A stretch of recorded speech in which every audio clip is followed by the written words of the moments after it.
Functions are a great time-saving option for calculating data in your worksheet. They can be used in place of formulas when a formula would be too long or just too complicated to write out manually. To access the function library, go to the Formulas tab on the ribbon. Here you'll find hundreds of functions to choose from. They've all been organized into categories to make them easier to find. For example, under Financial, you'll find functions that deal with things like interest and monthly payments. Under Text, you can perform text manipulations, like converting lowercase to uppercase, replacing text, and more. Date and Time includes functions that return the current date, time, day of the week, and other useful data. Some of the most common functions are pretty simple though, like sum and average. You can access these using the drop-down arrow under AutoSum. In this example, I'd like to add these 10 cells to calculate the total. If I tried to create a formula for that, I'd have to add each cell individually. Not only would that be tedious, it would also make the formula really long, especially if I had, say, 100 cells that I wanted to add. So instead of creating a formula, I'm going to use a function. First, select the cell where you want the answer to appear.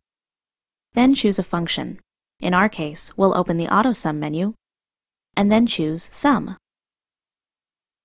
Now Excel has inserted the function and also selected the cells that are being added together. If it selects the wrong cells, you can always change that by dragging the corner handles here. When you're done, press Enter on your keyboard, and the answer will appear. Let's look at this function in a little more detail. Just like formulas, functions always start with an equal sign. But you may have noticed that there are no mathematical operators, such as addition or subtraction, like you would normally see in a formula. Instead, functions use a specific syntax that includes the name of the function, followed by one or more arguments in parentheses. The arguments tell the function which cells or numbers to use when calculating the result. In this example, we only have one argument, even though there are two different cell references. This is called a range of cells, or a cell range. A cell range is represented by two different cell references with a colon in between. In this case, the range consists of all the cells between D3 and D12. If you want to use more than one argument, you'll need to separate each one with a comma. Let's try a different function now.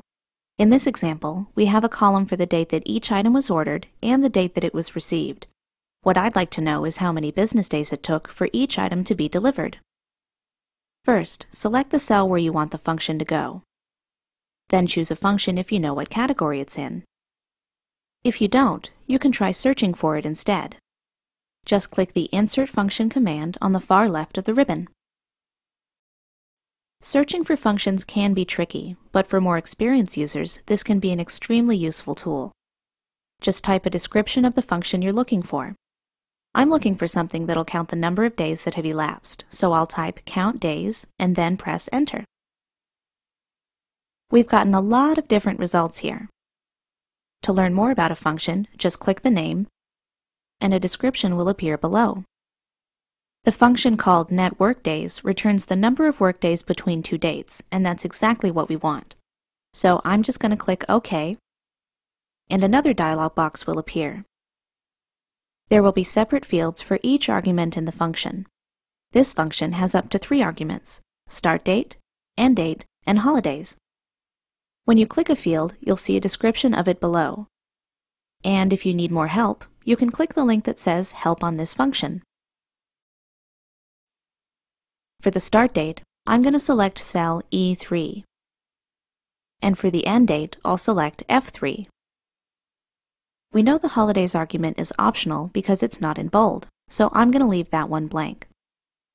Before you continue, you can check the result of the function here. When you're ready, click OK, and the function will be added to the worksheet.